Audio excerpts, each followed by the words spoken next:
सास बहू का झगड़ा। अनामिका की सास पुष्पा अपनी बहू को कुछ खास पसंद नहीं करती थी और इसीलिए दोनों सास बहू में आए दिन झगड़ा होता रहता था।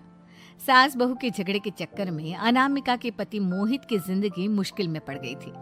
बेचारा बार बार माँ और बीवी के झगड़े को सुलझाता ही रहता था, लेकिन दोनों समझने का नाम नहीं लेती थी।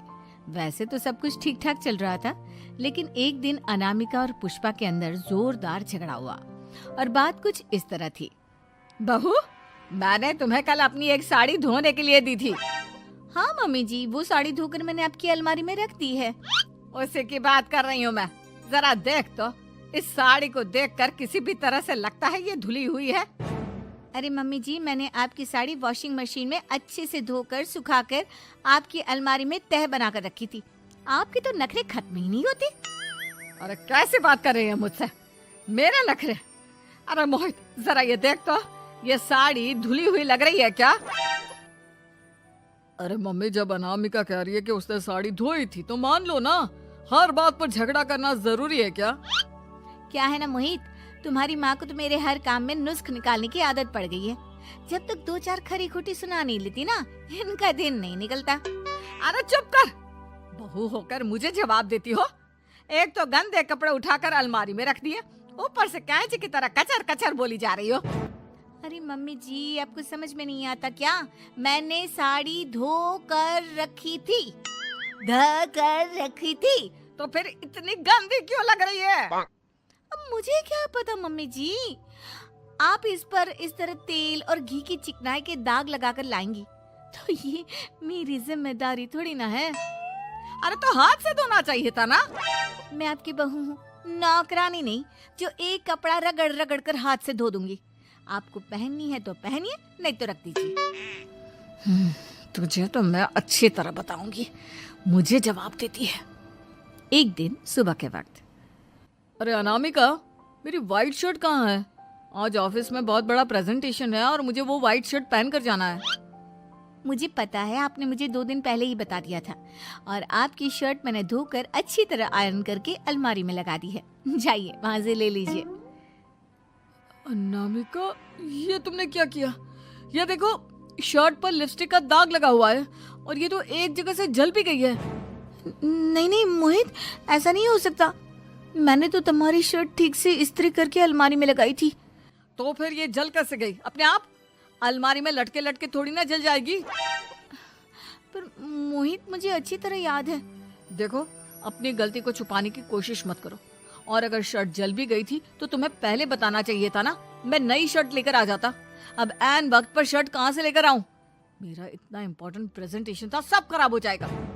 अरे बेटा, क्यों परेशान होता है? ये देख, मैंने तेरे लिए पहले से ही एक नई व्हाइट शर्ट ला कर रखी है। लेकिन मम्मी, आप मेरे लिए व्हाइट शर्ट क्यों लेकर आई? अरे मुझे पता था तेरा प्रेजेंटेशन होने वाला है और अपनी इस बहू पर तो मुझे बिल्कुल भी भरोसा नहीं। क्या पता मेरी साड़ी की तरह तेरी शर्ट भी गंदी करके रख देती। और देख, वही हुआ ना। बेटा, सारी टेंशन छोड़ और ये नई शर्ट पहन कर जा। थैंक यू मम्मी, आज तो आपने बचा लिया मुझे। कुछ दिनों के बाद, अरे अनामिका, जानती हो, ऑफिस में मेरा जो दोस्त है ना अमर, आज उसका बर्थडे है और उसे तुम्हारे हाथ का चॉकलेट केक बहुत पसंद है। थोड़ा सा बनाकर टिफिन में रख दो ना प्लीज। हाँ हाँ, क्यों नहीं। मैं बहुत अच्छा केक बनाकर आपके दोस्त के लिए रख दूंगी। तुम्हारे हाथ का खाना खाकर तो वैसे ही मेरे ऑफिस के सारे लोग इतनी तारीफ करते हैं, क्या बताऊं। प्लीज एक अच्छा सा केक और बना दो, मेरी तो ऑफिस में शान बढ़ जाएगी। अनामिका केक बनाने के लिए रख देती है। पुष्पा चुपचाप जाकर उस पे ढेर सारा नमक डाल देती है। देख अमर, तेरी भाभी ने तेरे लिए चॉकलेट केक बनाकर भेजा है, तुझे बहुत पसंद है ना? यार, तू बहुत किस्मत वाला है। भाभी इतना अच्छा खाना बनाती है और साथ में केक भी। वैसे भाभी को थैंक यू बोलना। थैंक यू बाद में, पहले तो ये केक खा कर देख। बहुत मेहनत से बनाया है अनामिका ने। अरे यार, इस केक में तो बहुत सारा नमक है। लगता है भाभी ने शक्कर की जगह खूब सारा नमक डाल दिया है। अरे मोहित, तू तो अपनी बीवी की कुकिंग की बहुत तारीफ करता फिरता है। जरा पूछना अपनी बीवी से, केक में नमक कब से डलने लग गया। क्या यार, तुझे भी मेरा ही जन्मदिन मिला था बिगाड़ने के लिए? केक नहीं लाना था तो मत लाता, कम से कम मुझे इस तरह नमक वाला केक तो नहीं खिलाता। अरे नहीं यार, अनामिका ऐसा नहीं कर सकती, जरूर कुछ गड़बड़ हुई होगी। घर जाने के बाद अनामिका, अगर तुम्हारा केक बनाने का मन नहीं था तो ना बनाती, लेकिन मेरी बेइज्जती करवाने की क्या जरूरत थी? अरे आपकी बेइज्जती, ये आप क्या कह रहे हैं? मैंने तो सुबह आपको इतने अच्छे तरीके से केक बना कर दिया था। हाँ, लेकिन उसमें इतना सारा नमक डाल दिया था कि आज ऑफिस में मेरा अच्छा खासा मजाक बना है। मेरे सारे दोस्त हंस रहे थे मुझ पर। अरे बेटा, मैंने तो तुझे पहले ही समझाने की कोशिश की थी। एक नंबर की गैर जिम्मेदार है ये लड़की, कोई काम ठीक से नहीं करती। उस दिन भी गंदी साड़ी रख दी थी मेरी अलमारी में और झूठ बोल रही थी।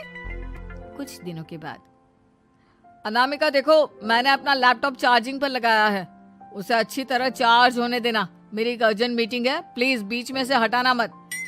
हाँ हाँ ठीक है, मैं नहीं हटाऊंगी।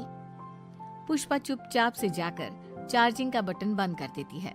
थोड़ी देर बाद अरे ये लैपटॉप चार्ज क्यों नहीं हुआ? और ये बटन किसने ऑफ कर दिया? अनामिका इधर आओ। क्या हुआ? क्यों चिल्ला रहे इतना? अनामिका, मैंने तुमसे कहा था ना, मेरा लैपटॉप चार्जिंग पर लगा हुआ है, मेरी अर्जेंट मीटिंग है। तुमने इसका स्विच ऑफ क्यों कर दिया? अरे मैंने ऐसा कुछ नहीं किया, मैं क्यों स्विच ऑफ करूंगी? कुछ दिनों से देख रहा हूँ अनामिका, तुम मेरा हर काम बिगाड़ देती हो। देखो ये अच्छी आदत नहीं, कम से कम तुम्हें इस बात का तो ध्यान रखना चाहिए था कि मेरी कितनी इंपॉर्टेंट मीटिंग थी। अब क्या करूंगा मैं?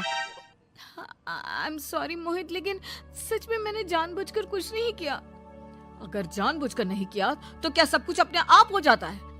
कभी मेरी शर्ट जल जाती है, कभी केक में नमक डल जाता है। आप मेरी बात क्यों नहीं सुनते? मैंने जानबूझकर कुछ नहीं किया। फिर से वही बात। अरे कितनी बार तुम्हें समझा चुका हूँ, इस तरह मेरा काम बार बार मत बिगाड़ा करो। तुम जानती हो मुझे कितनी प्रॉब्लम होती है। ऑफिस में तो पहले ही बेइज्जती करा चुकी हो, और अब ये मीटिंग, ये भी मेरे हाथ से निकल गई। अनामिका की समझ में कुछ नहीं आता कि आखिर उसके साथ ये सब क्या हो रहा था और क्यों हो रहा था। फिर कुछ दिनों के बाद मोहित अपने ऑफिस से कुछ फाइल लेकर घर आता है। अनामिका, ये कुछ फाइलें हैं, इन्हें संभाल कर रख दो, और प्लीज इस बार ध्यान से, कोई गड़बड़ी नहीं होनी चाहिए। नहीं मोहित, कोई गड़बड़ी नहीं होगी। मैं सारी फाइल्स अलमारी में लॉक करके रखूंगी और चाबी अपने पास रखूंगी। अनामिका, जरा अलमारी की चाबी तो देना। क्यों मम्मी जी, आपको क्या काम है? उसमें मोहित की जरूरी फाइल रखी है और मैं नहीं चाहती कि इस बार कोई भी गड़बड़ हो। पता नहीं कुछ दिनों से हर काम खराब हो जाता है। अरे मुझे उसमें से पैसे निकालने हैं और उसके बाद ले लेना अपनी चाबी। मैं खा नहीं जाऊंगी तुम्हारे पति की फाइल। अनामिका को अपनी सास पर शक होता है। चाबी देने के बाद वो चुपचाप छुपकर अपनी सास की हरकत देखती है। ये फाइलें उठाकर डस्टबिन में डाल देती हूँ, फिर देखना कैसे मोहित इसकी खबर लेगा। इस बार तो छोड़ेगा नहीं इसे। वैसे भी पहले मैंने जो कुछ भी किया है उसकी वजह से अच्छी खासी डांट पड़ी है, मजा आ जाएगा। अच्छा तो ये बात है, सारा काम मम्मी जी बिगाड़ देती हैं, वो भी इसलिए क्योंकि मेरा उनसे झगड़ा हो गया है। सास के जाने के बाद अनामिका मोहित को बुलाकर लाती है। क्या हुआ अनामिका, क्या दिखाना है? ये देखिए, आपकी फाइल डस्टबिन में पड़ी हुई है। इसीलिए तो कहा था संभाल कर रखना, और तुमने उठाकर ये फाइल डस्टबिन में डाल दी। मैंने नहीं, तुम्हारी मम्मी ने डाली है, मुझसे बदला लेने के लिए, ताकि तुम मुझे डांटो। और अगर मैंने डाली होती तो मैं तुम्हें दिखाने के लिए बुलाकर तो नहीं लाती ना। सही कह रही हो, मैं अभी मम्मी से जाकर बात करता हूँ। थोड़ी देर बाद, मम्मी सच सच बताइए, मेरी फाइल अलमारी में से निकाल कर डस्टबिन में आपने डाली थी ना? अरे अपनी माँ पर इल्जाम लगाता है, शर्म नहीं आती तुझे? मैं इल्जाम नहीं लगा रहा हूँ मम्मी, जो सच है वही पूछ रहा हूँ। आप जल्दी से बताइए आपने ऐसा क्यों किया? अरे तो क्या करती, तेरी बीवी मुझसे झगड़ा करती है, उल्टे सीधे जवाब देती है, मुझे उससे बदला लेना था। अरे मम्मी, लेकिन आप दोनों के झगड़े के चक्कर में मेरा कितना नुकसान हुआ है, ये कभी सोचा आपने?